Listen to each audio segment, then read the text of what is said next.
Hello, you're listening to the 805 Uncensored. We're a show on the Anti Capitalist Podcast Network hosted by three leftists. This podcast covers a variety of topics from music to politics, news, philosophy, and more. There are no limits, which is why we are uncensored. So, welcome and please follow us on your podcast and social media platforms of choice. This is episode number 100. so, like, Yay! it's a major Woo! milestone, really. I That can't believe we're is. finally here. Yeah. That's Today on the amazing. yeah, right? It's crazy. Yeah. Um, so today on the show, we're going to be talking about riot dogs, specifically in Chile and Greece. This was our friend of the show, Craig's idea, actually, Voices from the Left. So thank you for that, Craig. I'm really Hell excited yeah, to dive into the topic. I think this is going to be super fun.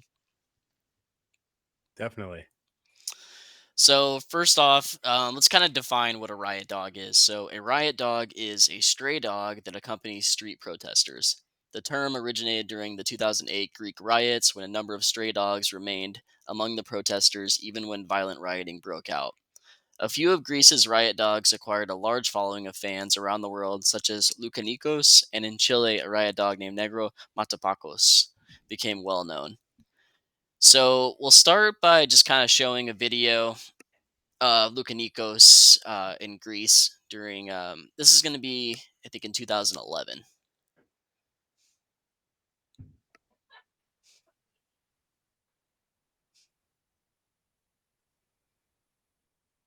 Can you guys see it? Cool. Greece is famous for its ruins, but is its ruined economy set to tip Europe into another banking crisis? Even the dogs on the streets of the Greek capital know tonight's news. Fear of a Greek default is forcing Europe's leaders to act to prevent chaos in the financial markets. I'm in Athens, where the world-famous riot dog is the only one who's staying cool. Luke, the world-famous riot dog, may be resting now, but he and the protesters are prepared for more. On the streets and in the parliament, everybody knows this is just the lull. Well, now. Did you know? Awesome. It's I good like the looking dog. puns. Yeah, right. And then I got one more to show you guys.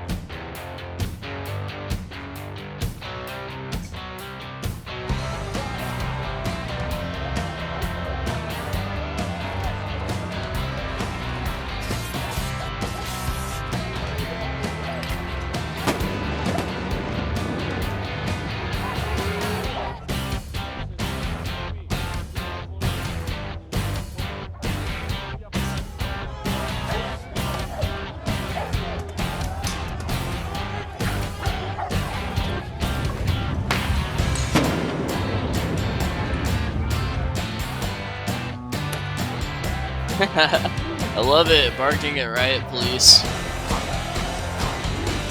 Comrade Canine.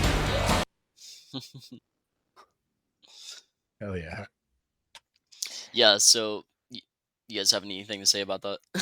I'm just gonna say, like, you can't see that shit here because there's no like street dogs, you know what I mean? Yeah. So everyone is so domesticated here. I know.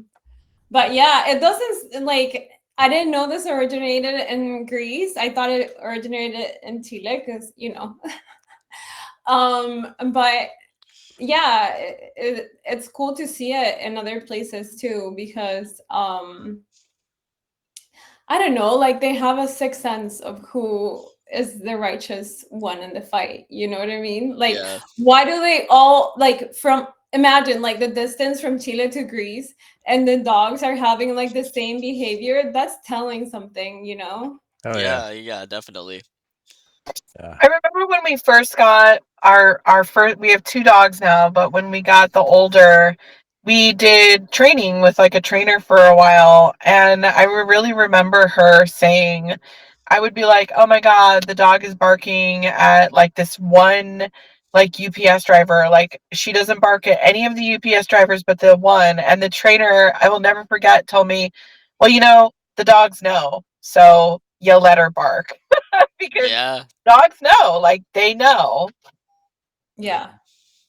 Hell yeah. The one thing that came to mind when I was watching the video, when they sprayed whatever they sprayed to scare the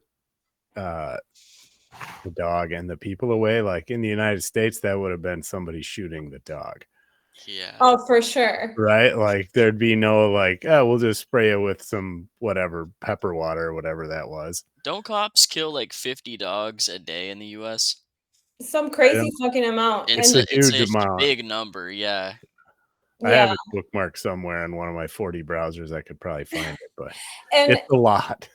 those are the self-reported cases. So Yeah. imagine like What the actual data is. yeah.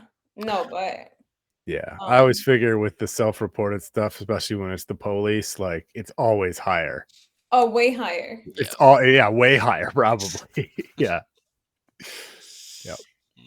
No, cops are notorious for being really honest. Right? Right. Yeah.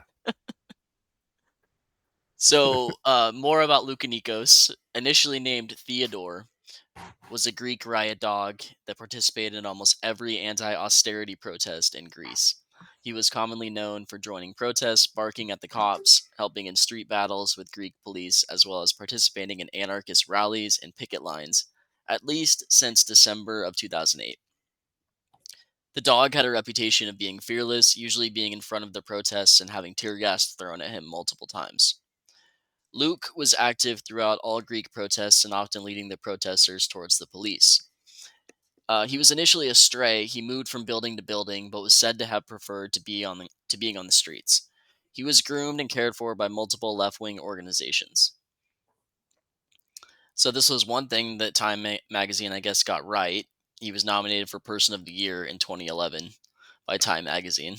Oh my God! First time that they actually get a person or a thing that Yeah. should deserve it. Worthy one. Yeah. They did Hitler. And didn't they do Trump too? Yeah. Just now, like Yeah. they've done him twice. Yeah, I think he's gone on there twice. Oh God. So in September of 2011, on the occasion of a striking policemen's union marching in the center of Athens, he was initially confused between two opposite sides, both of uniformed policemen. But when the riot police contingent attacked their striking colleagues, the dog sided with those who were being attacked. Because Hell dogs yeah. know, as Heather Why said. were the cops against each other? Go ahead, Jordan. Why were the cops against each other? Isn't that what you were saying just now? Yeah. So I didn't look into it when I prepared this. I didn't look into it deeper than what it says, but basically there was one group of policemen who were on strike. They were it was a union strike in Athens. Oh, and I see. some of somebody else called the cops to go handle the striking cops. And when the what douchebags, dude? Like when the they're riot striking cops, for year two, and like.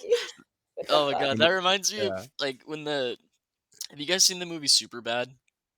What? long Superbad? time ago. When the cops are just dicking around and they're just like shooting at a stop sign and then they're hammered, right? Yeah. And so the cops start rolling up on them and they're like, shit, it's the cops. And they are the cops. Oh my God, I have to watch that again. It's been too long. I don't remember that at all.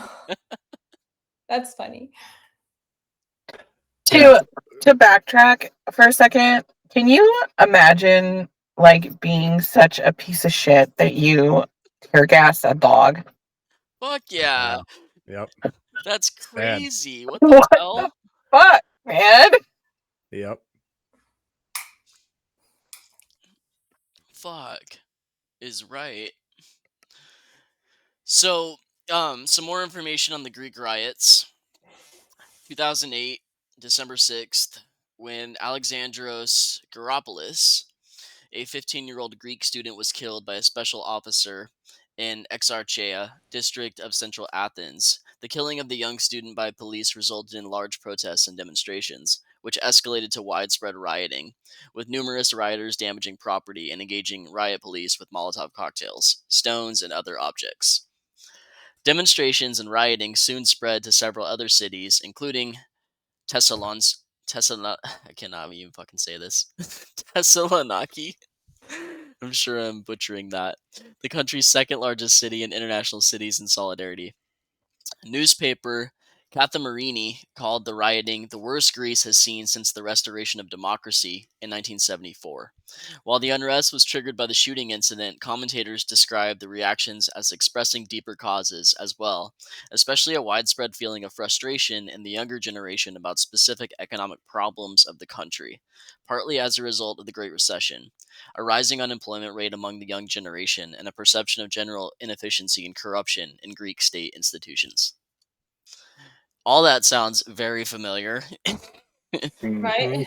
And I was I was just a little kid in 2008, but I definitely remember how bad the economic situation was over in Greece and how many years it took for them to recover from that, and I believe they're still trying to recover from it. They are. It's like Greece was especially fucked during the Great Recession of 08. Yep.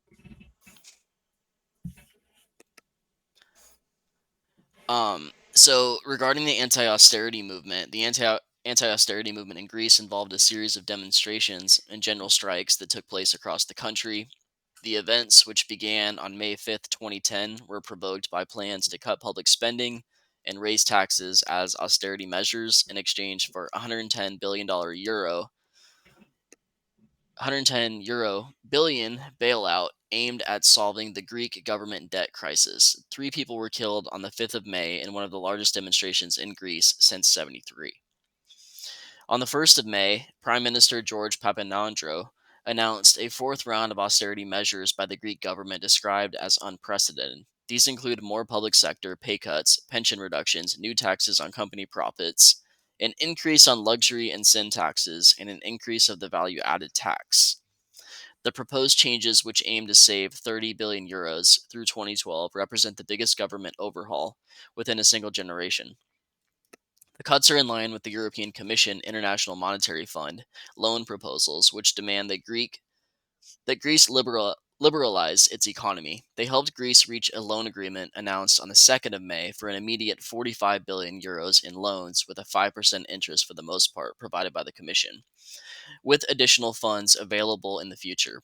The total value of the loans was expected to be in the 110 billion euro range. Papandreou submitted the bill to Parliament on the 4th of May. Loukanikos ultimately died in 2014 at the age of 10. This was due to health problems because of ingestion of tear gas. Go fucking figure. Which he sustained due to constant protests. A memorial and large burial was held shortly after. Loukanikos is the subject of a large number of monuments and murals. There is also a restaurant in Madrid named after him. Oh yeah. Yeah, take a drink to that. Rest in peace, Luke. That's right. The one thing I found interesting about this was reading about the IMF getting involved. Yeah. Because they did to Greece exactly what they do to all of the global South when they get involved. Right. They force them to liberalize their economy, quote unquote, and all that means is to cut all social programs and allow U.S. corporations to move in. Mm-hmm. Happens all the time, everywhere. Yeah, it's happening right now in Argentina. Mm.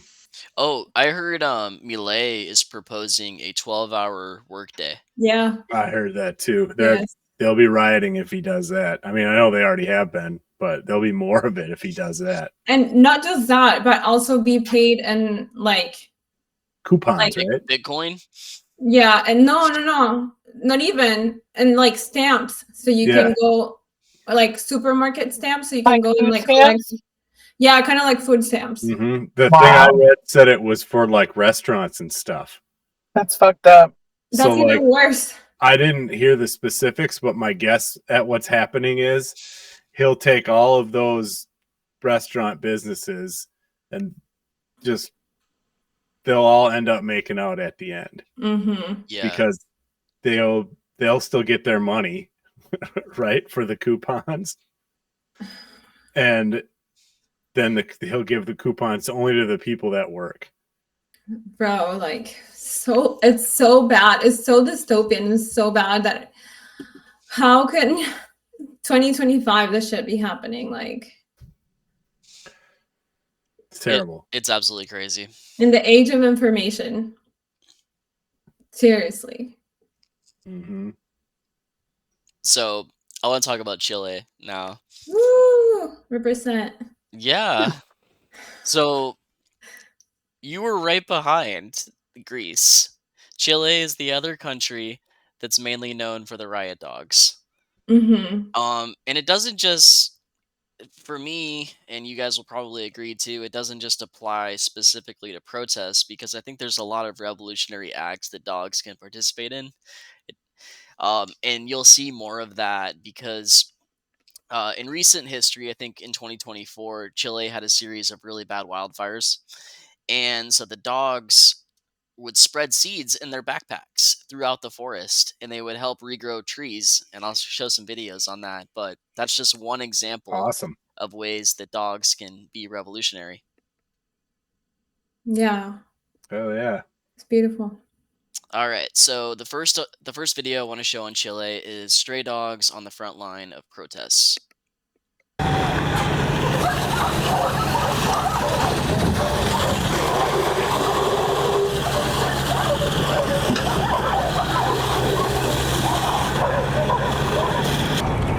And that shit hurts.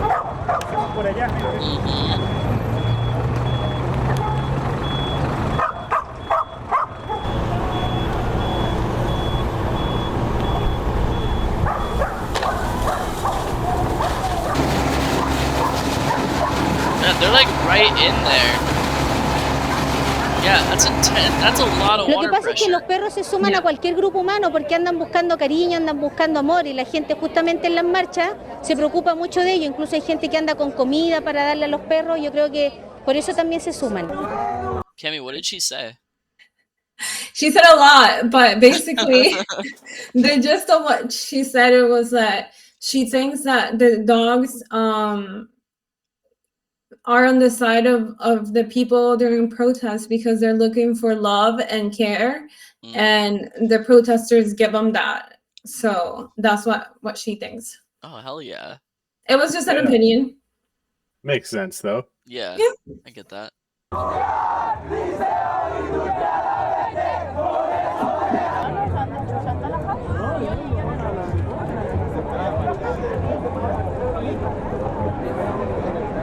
La presencia de perros en la vía pública es responsabilidad del Estado el controlarla a través de políticas responsables.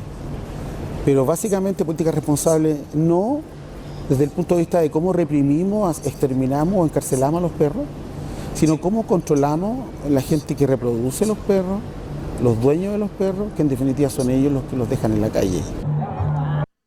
And what was he talking about? He was basically saying how it was the job of the government to keep control of the how many dogs are in the streets.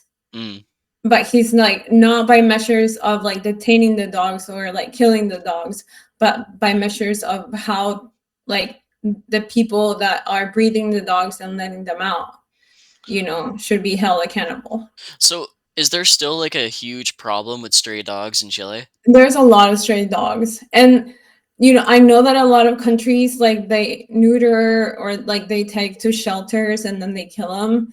I guess in Chile they just like don't do that. Like in Peru, I've been to Lima, Peru, and like you won't see nearly as many dogs as in Chile, you know? So I don't know.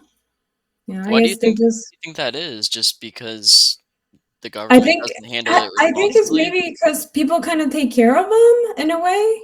You know, like they'll give them food and water and whatever, and they just. But yeah, no, the government doesn't to my knowledge, they might have programs, you know, I'm sure there's like programs about neutering and all that, but I guess they're just not as effective or as big as they need to be. So, but yeah, I've noticed that other countries do a much better job at keeping the population down. It's really interesting. You guys have anything else you want to say before I restart the video? Oh, I gotta say something. Yeah. I've never been like attacked or anything, or like you know, like anything bad with any of these dogs, you know. Like you just walk by them and they're just chill. Like they're not gonna bother you. They're not gonna, you know, do anything to you. Like most of the time, they're not like vicious dogs. Like you see a lot of accidents here with like very vicious, savage dogs, you know, that maul people. Yeah. And it's incredible how like dogs that don't have trainers don't do that. You know what I mean? Yeah. So. And it's like just, I think it really comes down to a matter of socializing them too, around other dogs, around humans, around as many animals really as possible that's feasible. But just, I think their constant interaction with human beings and other dogs makes it so they're just tame, because dogs really just want to love. And they're a pack animal too. So. Yeah. Were you gonna say something, Craig? No. Okay.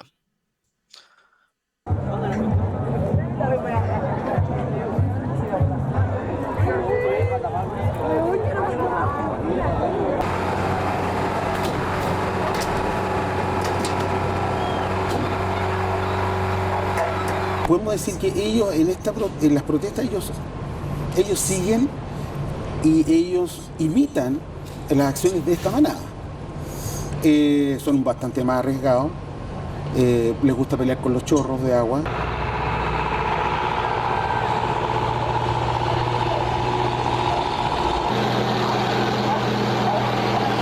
Yeah, they're just like right there at the front lines taking on these water cannons. They're having fun. They're like, I know. Let's go. Yeah. There's something to do. I love it. Yeah. The guy at the end was basically saying that they take a lot more risk than the regular protesters because they're like a lot more in the front lines, and you know, they kind of just don't care, and they like to play with the water cannon. They like to attack the water cannon. That's awesome. But like, it's crazy because you'll see them bark specifically, like just random street dogs. You'll see them bark specifically at only cop cars. You know what I mean? Like, and they just know, dude. Like they know. They're like, oh, yeah, they know that these guys are fucking lame. Yeah. These guys are the fascists. Well, yeah. So more on Chile's Riot Dog.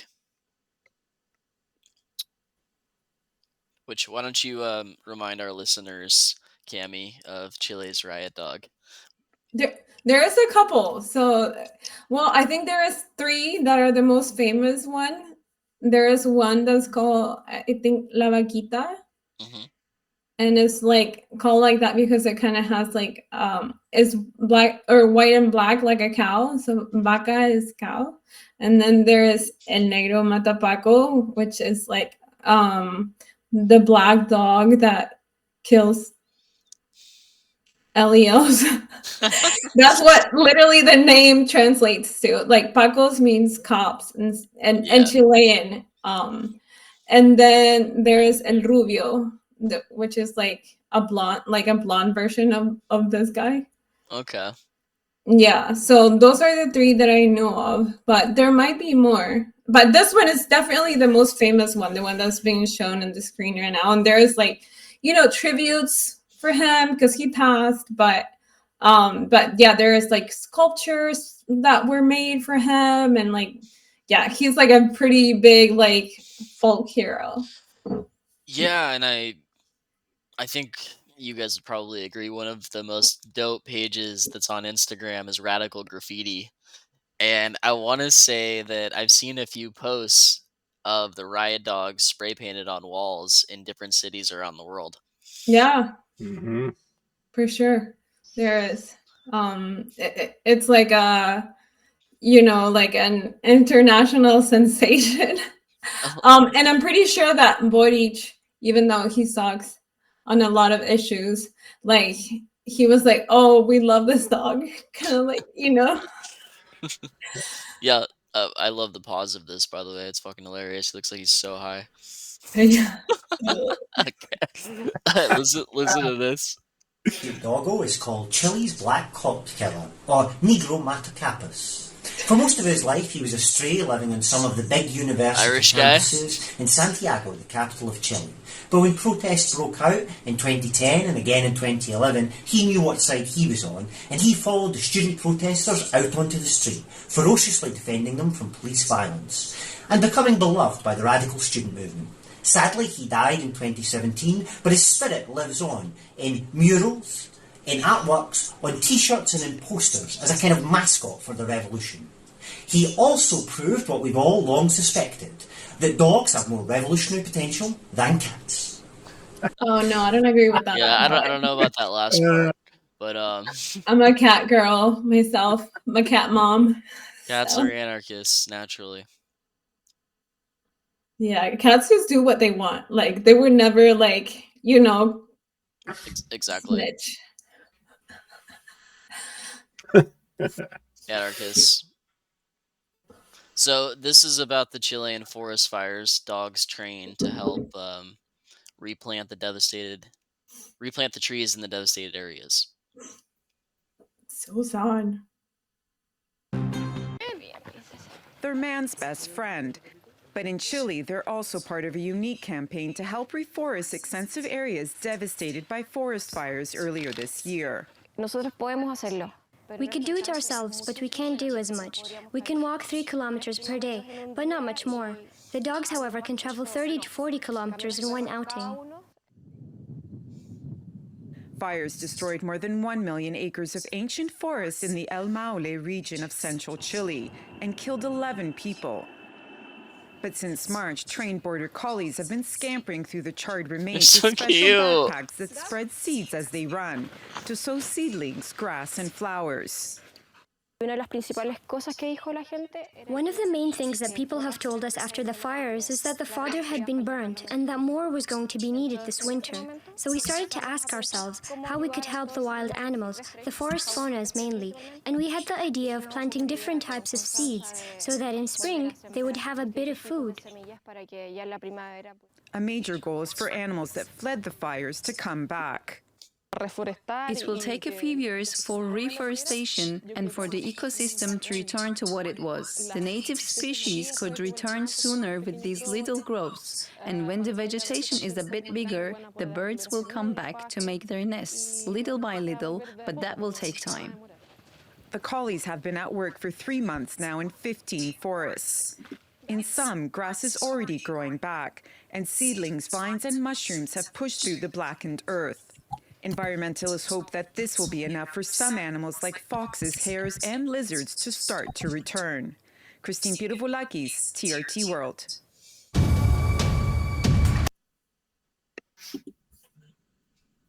It's awesome. Yeah, right? And then just one more video also on that topic.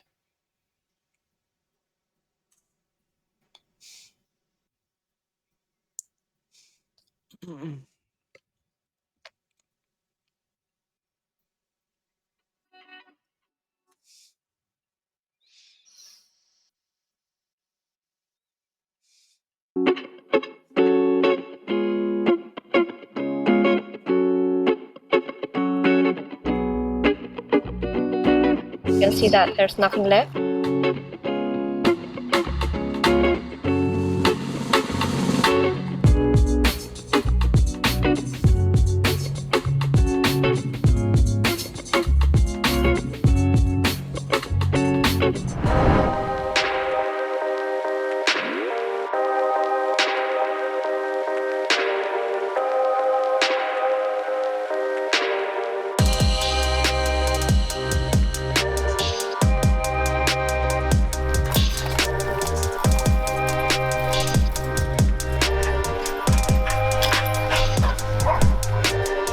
they get a lot of treats, a lot of love, a lot of water, and for them I think it's more like a field trip than a job. Yeah, they love treats.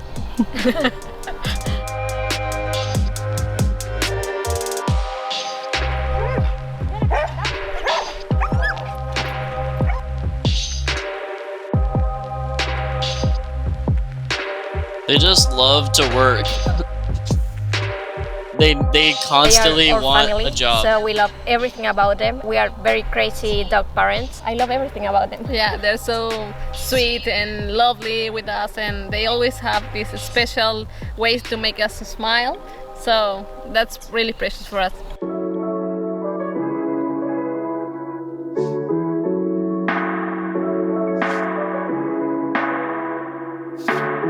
We have been living here many years, and this was very different when we were young because there are a lot of forests, and now you can see that there's nothing left. There was full of animals, and now you can see that only like these hashes.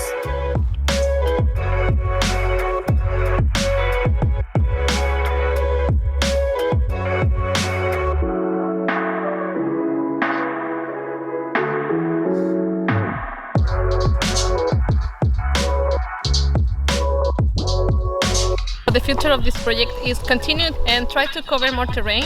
It's not that easy. We're trying to expand, making little trees and give them to schools and places where the water is assured so they can live and be big trees.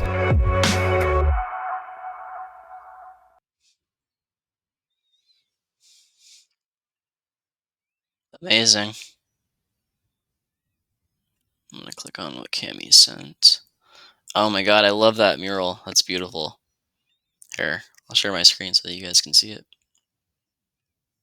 Okay, I'm gonna talk about this a little bit, but I'm gonna send you one more thing so you can show this one at the end, okay? Okay. So what are we looking at here? So that's another of the famous dog, but that's Rusio Capucha. So Rusio is like another word for rubio, which means blonde, like both, work. And then the other one that I sent. Oh, and you can like scroll through like the first pictures. Those are really cool too. That's like the little mural, but he has some pretty good action shots in that Instagram account. Oh, cool. Oh, I think. Wait, can you? No, it won't let me scroll through. Oh, okay. Oh wait, yeah, well. So that's him, and it's pretty cute. Yeah, I love this. Okay. So, and then the next one that I sent you is the other one is the vaquita, the little one that looks like the cow. So if you want to send that, yeah, I'm gonna show that.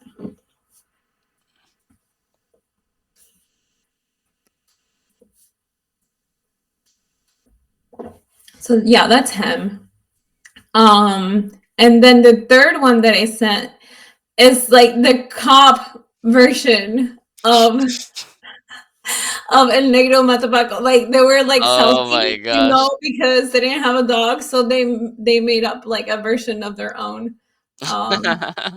And he's called Blonde Kill like a hood, like Jesus. Yeah, so that's like the trader dog. That's the house dog. The house dog. Oh my goodness.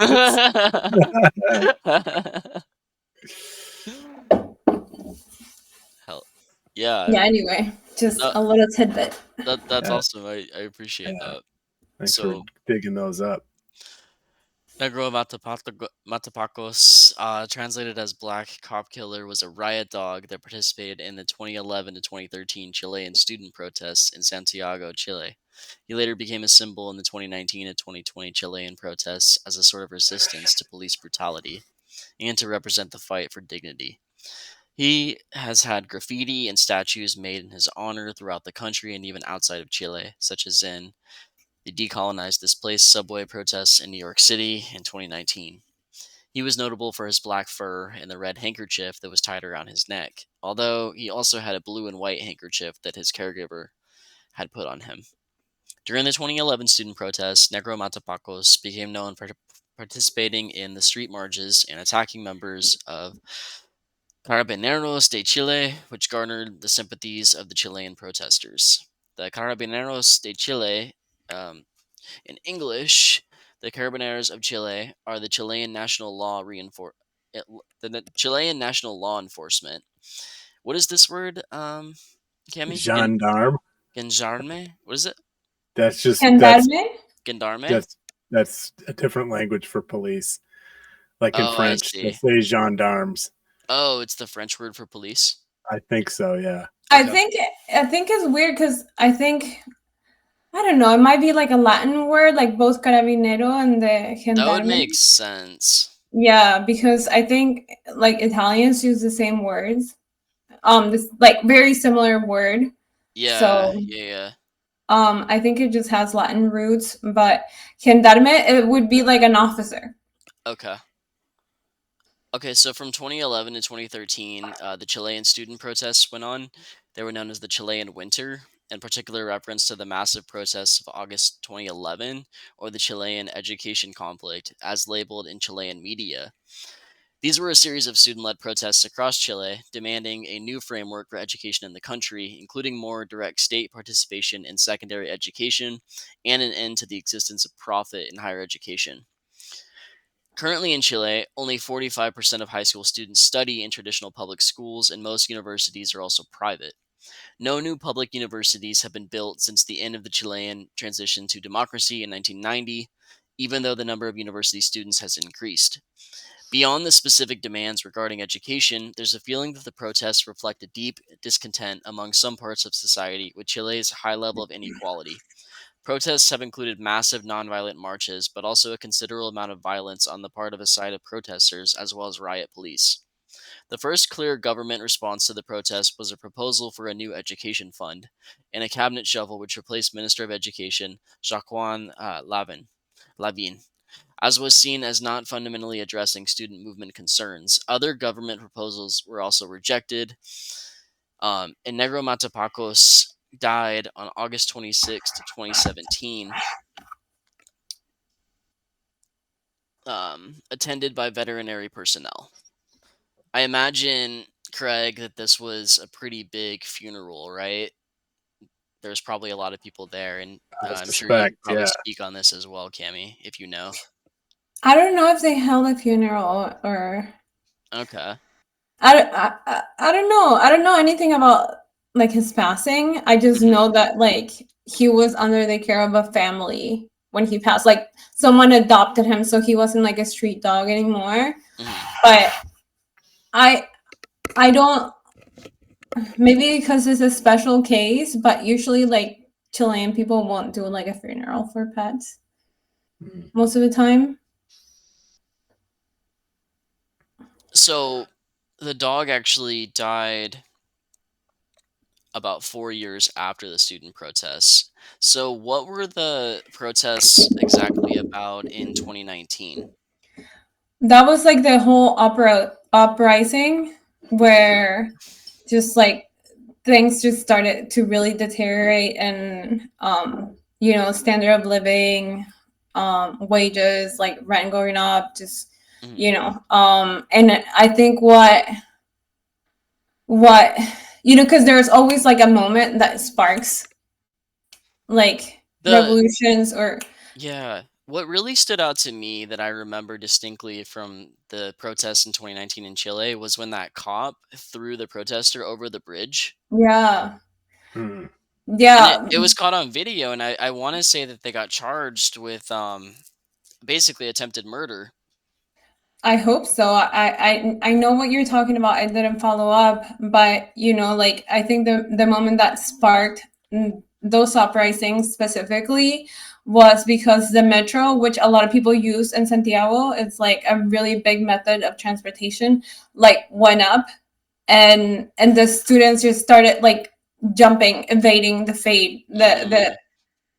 how do you call it? The fee? The fare? Yeah, that. Thank you. So and that just like that moment, you know, it was like what sparked like a series of like very intense and like, you know, very dramatic with a lot of like violence protest for Chile to change its constitution, basically. Like that's what the protesters wanted ultimately.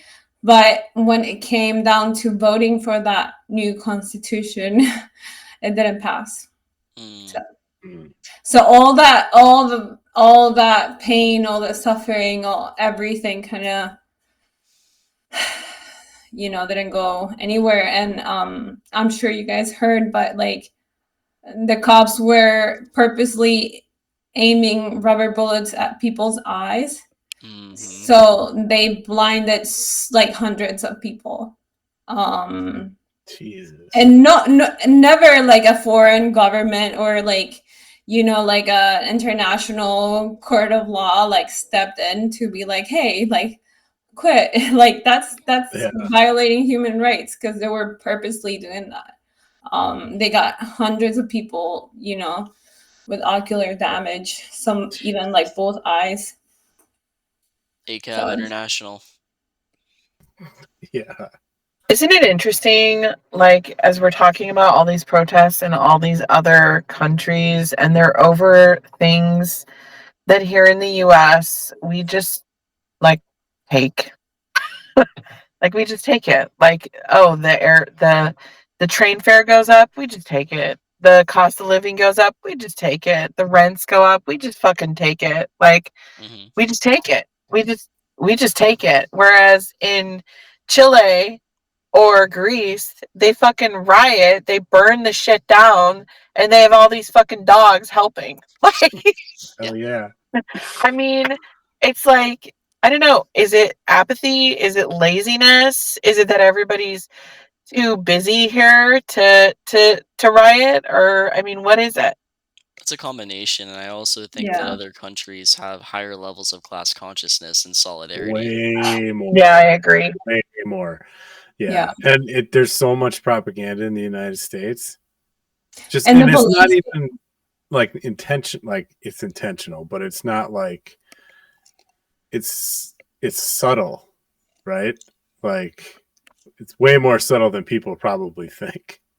Right? Yeah. Just as far as I'm concerned, just getting when they I don't know what the hell are those things called? Well, it started with baseball cards, and probably before that, years ago when I was a kid, but more recently there's like some set of dolls where you didn't know which, they're like little tiny dolls like this.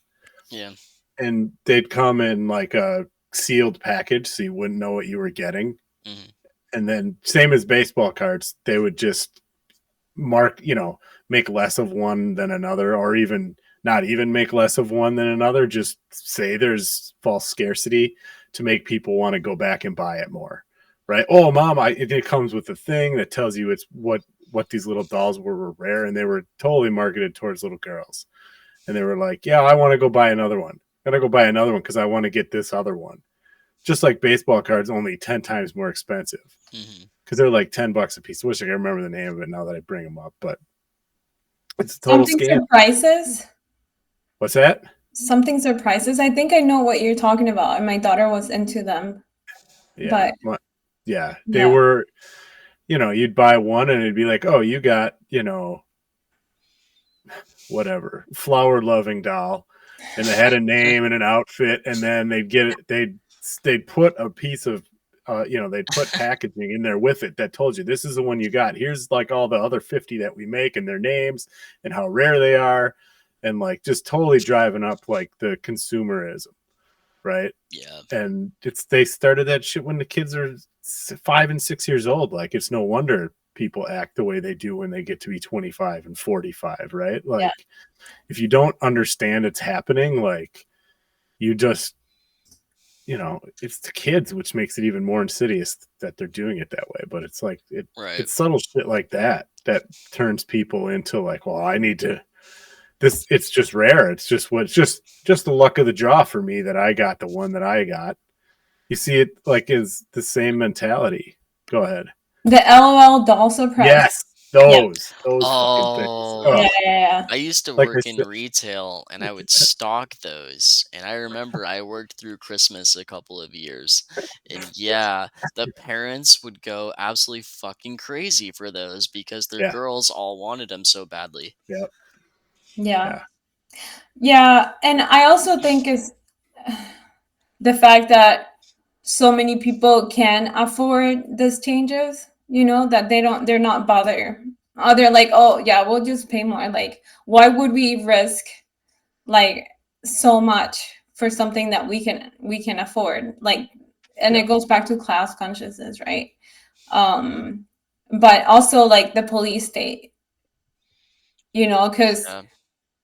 I mean, I think the NYPD has like a larger budget than like other countries' armies. Yeah, they're a fucking military.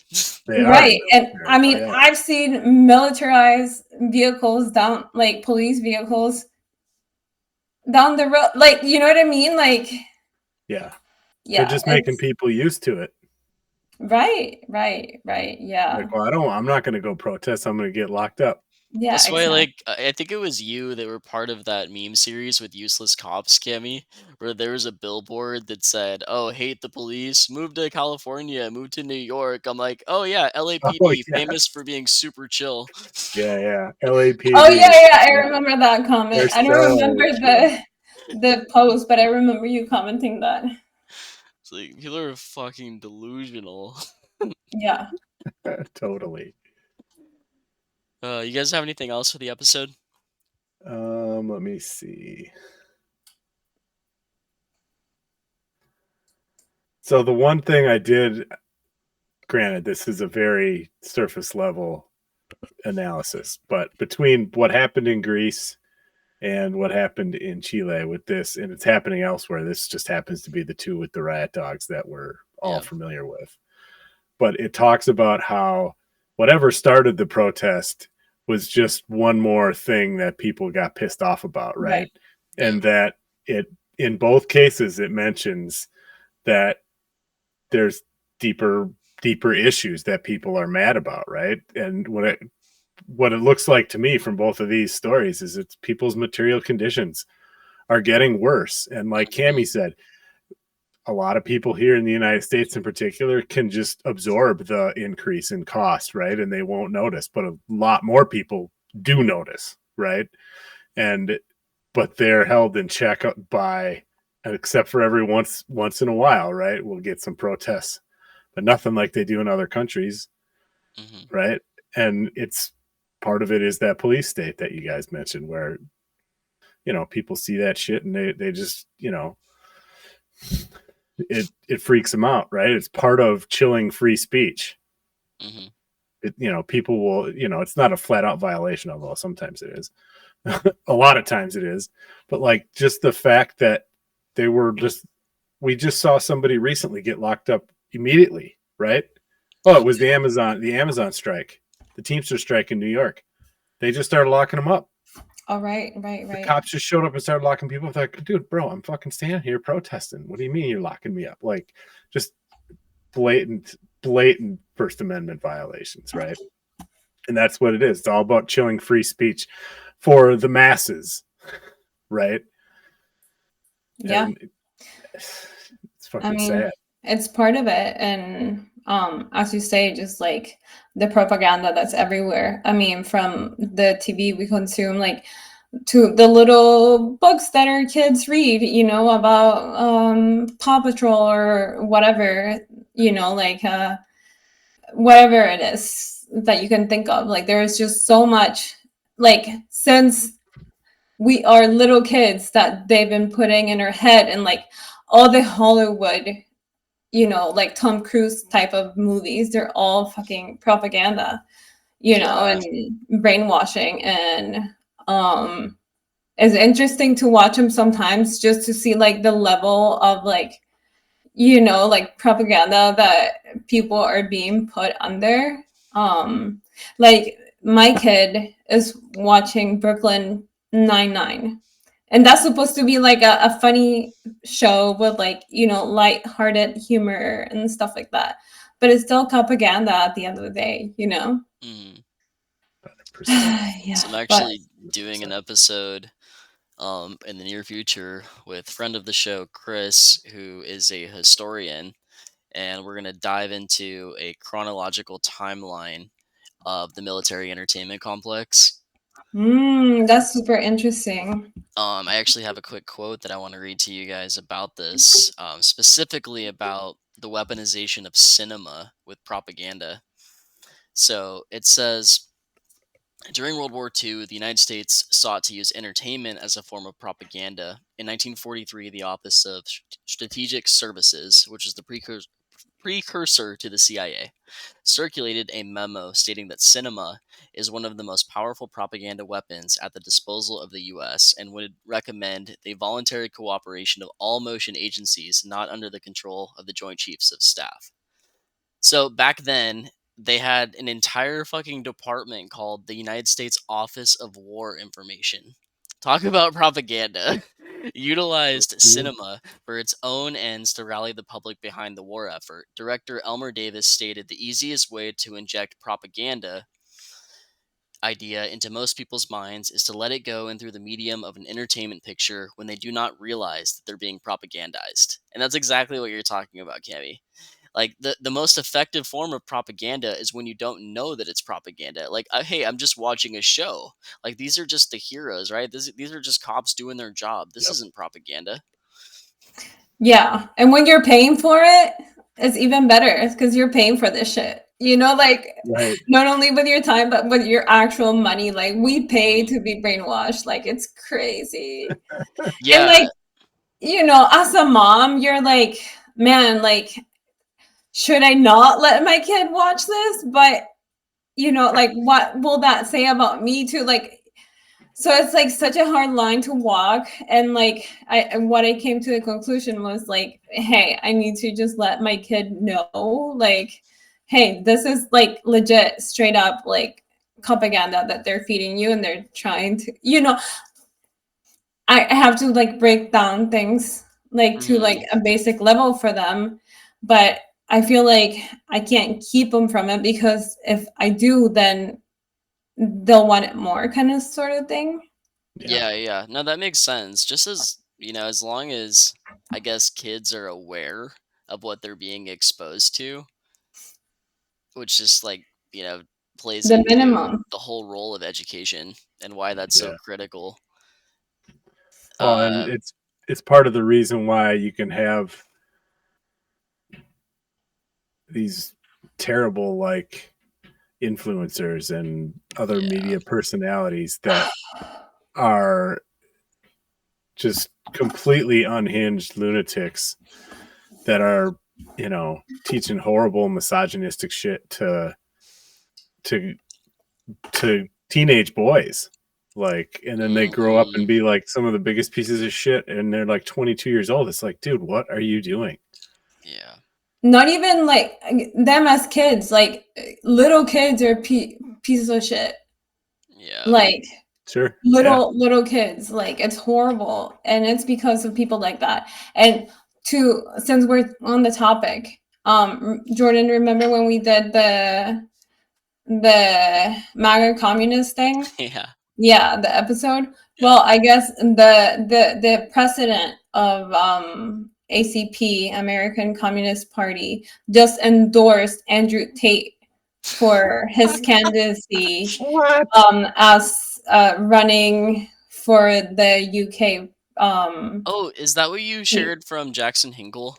Yeah, that's what I'm talking about. What the fuck? Yeah, I did see that. What the hell? Yeah, But he endorsed Andrew Tate. Fucking par for the course because first of all, they're pedophiles. Second of all, they're white supremacists. So it checks out. Jesus. But like, how can you justify that and still be like, bro, I'm a communist? That whole thing is a complete load of horse shit. And like, oh, and I know there's good people like in that circle, and like I wonder how they're justifying that shit on their head right now. Some serious cognitive dissonance, probably. Yeah. Well, Or yeah, they're and it's drinking, also going home like and drinking. it's also extra evil, right? Because if you're a beginning leftist and you're just Right. now reading about Lenin and patriotic socialism, it'd be really easy to be introduced to those ideas and then conflate them, not understanding that they're entirely different. That they're different. Yeah. Yeah, it's awful. And that's why I think it comes from like a bad place. I'm not saying that they are fed, but it just comes from like a really bad place, Yeah. bad faith place. And guys, I really need to stop getting into beef. So don't let me talk about shit anymore because I need to stop getting into beef with other people. You're like the chillest person I fucking know, so I don't even understand all these people that have a problem with you. No, it's just like me sometimes just being like, oh my God, like how can this person be like that? And like me getting so angry, Yeah. that I'm like, ah. You just want to believe in them, right? Well, no, like this thing, like the ACB thing, you know what I mean? Yeah.